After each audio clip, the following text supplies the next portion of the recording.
Hi friends, ಹೇಗಿದ್ದೀರಾ? ಇವತ್ತಿನ ವಿಡಿಯೋದಲ್ಲಿ ಒಂದು ಅದ್ಭುತವಾದ ಕಥೆಯನ್ನು ಹೇಳಲು ಹೊರಟಿದ್ದೇವೆ. ಒಂದು ಊರಲ್ಲಿ ಒಬ್ಬ ಗ್ರಾಮಾಧಿಕಾರಿ ಇದ್ದನು. ಆತನು ಯಾವಾಗಲೂ ಆ ಗ್ರಾಮದಲ್ಲಿ ಇದ್ದವರಿಗೆ ಹೇಳ್ತಾ ಇದ್ದನು, ಈ ಊರಲ್ಲಿ ನನ್ನಂತ ಜ್ಞಾನಿ ಯಾರು ಇಲ್ಲ ಅಂತ. ನನ್ನ ಹಾಗೆ ಮಹಾಜ್ಞಾನಿ ಯಾರಾದರೂ ಇದ್ದರೆ ನನ್ನ ಜೊತೆ ವಾದಿಸಿ ಗೆದ್ದು ತೋರಿಸಿ ಅಂತ ಒಬ್ಬ ವ್ಯಕ್ತಿಯ ಮುಂದೆ ಹೇಳುತ್ತಾ ಇದ್ದನು. ಯಾರಾದ್ರೂ ಒಂದು ವೇಳೆ ಧೈರ್ಯ ಮಾಡಿ ವಾದಿಸಲು ಬಂದರೆ ಅವರನ್ನು ಮೋಸದಿಂದ ನಾನು ಶಿಕ್ಷಿಸುತ್ತೇನೆ. ಇದೆಲ್ಲವೂ ಹೀಗೆ ಸಾಗುತ್ತಾ ಇತ್ತು. ಒಂದು ದಿನ ಹೀಗೆ ಗೌತಮ ಬುದ್ಧರು ತಮ್ಮ ಶಿಷ್ಯರೊಂದಿಗೆ ಬಂದರು. ಆ ಊರಿನ ಜನರು ಗೌತಮ ಬುದ್ಧರ ದರ್ಶನಕ್ಕೆ ಹೋಗುತ್ತಾ ಇದ್ದರು. ಆದರೆ ಆ ಗ್ರಾಮಾಧಿಕಾರಿ ಗೌತಮ ಬುದ್ಧರನ್ನು ಅವಮಾನಿಸಲು ಹೋಗುತ್ತಾ ಇದ್ದನು. ಗೌತಮ ಬುದ್ಧರು ತಮ್ಮ ಶಿಷ್ಯರೊಂದಿಗೆ ಭಿಕ್ಷಾಟನೆಯನ್ನು ಮಾಡಲು ಪ್ರಾರಂಭಿಸಿದರು. ಹಾಗೆ ಭಿಕ್ಷಾಟನೆ ಮಾಡುತ್ತಲೇ ಆ ಗ್ರಾಮಾಧಿಕಾರಿ ಮನೆಗೆ ಬಂದರು. ಅವಾಗ ಆ ಗ್ರಾಮಾಧಿಕಾರಿ, ಓ ಬುದ್ಧ ಅಂದ್ರೆ ನೀನೇನಾ ಅಂತ ಹೀಯಾಳಿಸಿದನು. ಈ ಸನ್ಯಾಸಿಗೋಸ್ಕರನ ಈ ಜನ ಯೋಚಿಸುತ್ತಿರುವುದು ಎಂದು ಹೀಯಾಳಿಸಿ, ನೀನು ದೇವರಂತೆ ಎಷ್ಟು ಅವಮಾನಕರ ಮಾತುಗಳನ್ನಾಡಿ.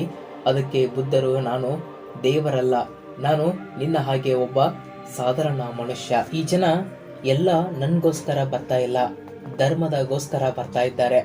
ಎಷ್ಟೋ ಸಮಾಧಾನಕರವಾದ ಮಾತನ್ನು ಹೇಳಿದರು. ನೀನು ಮಹಾಜ್ಞಾನಿಯಂತೆ ಹೀಗೆ ಸಮಾಧಾನ ಕೊಟ್ಟರು.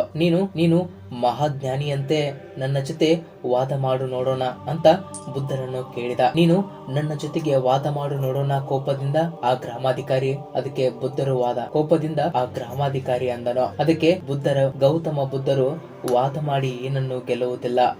ಒಂದು ವೇಳೆ ವಾದ ಮಾಡಿ ಗೆದ್ದರೆ ನಮ್ಮ ಮನಸ್ಸಿನ ಜೊತೆಗೆ ಹೋದಂತೆ ಭಾಸವಾಗುತ್ತದೆ. ಅದಕ್ಕೆ ಈ ವಾದದ ಮಾತುಗಳು ಏಕೆ ಅಂತ ನಗಲು ತೊಡಗಿದರು. ನಗುತ್ತಾ ಹೇಳಿದರು. ಹೀಗೆ ಎಷ್ಟೋ ಸಮಾಧಾನಕರವಾದಂತ ಮಾತುಗಳು ಹೇಳಿದರೂ ಕೂಡ ಆ ಗ್ರಾಮಾಧಿಕಾರಿ ಸೊಕ್ಕು ಮಾತ್ರ ಮುರಿತಾ ಇಲ್ಲ. ಕೋಪದಿಂದ ಏನೇನೋ ಮಾತಾಡ್ತಾ ಇದ್ದಾನೆ. ಗೌತಮ ಬುದ್ಧರ ಭಿಕ್ಷಾಟನೆಯ ಪಾತ್ರೆಯಲ್ಲಿ ನೀಡಿದರು. ಹೀಗೆ ಕೋಪದಿಂದ ಏನೇನೋ ಮಾತಾಡುತ್ತಾ ಗೌತಮ ಬುದ್ಧರ ಭಿಕ್ಷಾಟನೆಯ ಪಾತ್ರೆಯಲ್ಲಿ ನೀಡಿದನು. ಹೀಗೆ ಶಿಷ್ಯರಿಗೂ ಗ್ರಾಮಸ್ಥರಿಗೂ ಕೋಪ ಬಂದಿತ್ತು. ಆಗ ಬುದ್ಧರು ನಕ್ಕು, ನೀವು ಕೊಟ್ಟ ಮರ್ಯಾದೆ ಎಷ್ಟೋ ದೊಡ್ಡದು ಎನಿಸಿತ್ತು, ಅದೇ ರೀತಿ ನನ್ನ ಶಿಷ್ಯರಿಗೂ ಭಿಕ್ಷೆಯನ್ನ ನೀಡಿ ಎಂದು ಬುದ್ಧರು ಕೇಳಿಕೊಂಡರು. ಹೀಗೆ ಬುದ್ಧರ ಸ್ಥಿರತ್ವವನ್ನು ನೋಡಿ ಆ ಗ್ರಾಮಾಧಿಕಾರಿ ಪಶ್ಚಾತ್ತಾಪ ಪಡಲು ಪ್ರಾರಂಭಿಸಿದನು. ಗ್ರಾಮಾಧಿಕಾರಿ ತನ್ನ ತಪ್ಪಿನ ಅರಿವಾಗಿ ಗೌತಮ ಬುದ್ಧರ ಕಾಲುಗಳನ್ನು ಹಿಡಿದು ಅಳಲು ಪ್ರಾರಂಭಿಸಿದನು. ಆವಾಗ ಗೌತಮ ಬುದ್ಧರು, ದುಃಖಿಸಬೇಡ ಸಹೋದರ, ನೀನು ಕಲಿತ ಜ್ಞಾನ 4 ಜನರಿಗೆ ಉಪಯೋಗವಾಗಲು ಬಳಸಿಕೊ, ಮೂರ್ಖರ ಹಾಗೆ ವಾದಿಸಲು ಉಪಯೋಗಿಸಬೇಡ ಎಂದು ಗೌತಮ ಬುದ್ಧರು ಹೇಳಿದರು. ಕಲಿತ ವಿದ್ಯೆ ನಿನ್ನಲ್ಲಿ ಗರ್ವವನ್ನು ಉಂಟ ಮಾಡಬಾರದು. ಇನ್ನೊಬ್ಬರ ಮನಸ್ಸಿನಲ್ಲಿ ಜ್ಞಾನದ ಜ್ಯೋತಿಯನ್ನು ಬೆಳಗಿಸಬೇಕು. ಹೀಗೆ ನೀನು ವಾದಿಸಿಕೊಂಡು ಹೋದರೆ ನಿನ್ನ ಮನಸ್ಸಿನ ಶಾಂತಿ ಕೂಡ ಮೌನವಾಗುತ್ತದೆ. ಆಗ ಆ ಗ್ರಾಮಾಧಿಕಾರಿ ಗೌತಮ ಬುದ್ಧರ ಎಲ್ಲ ಮಾತುಗಳನ್ನ ಕೇಳಿ ನೆತ್ತಿಗೆ ಏರಿದ ಗರ್ವವನ್ನು, ಆ ಗರ್ವದ ಸ್ಥಾನದಲ್ಲಿ ಆನಂದ ಬಂದು ಸೇರಿದೆ.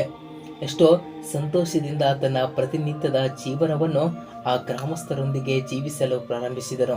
ಸ್ನೇಹಿತರೆ, ಇದು ಇವತ್ತಿನ ವಿಡಿಯೋ. ಮತ್ತೊಂದು ಟಾಪಿಕ್ ನೊಂದಿಗೆ ಸಿಗುತ್ತೇನೆ. ಅಲ್ಲಿವರೆಗೂ thank you for watching this video.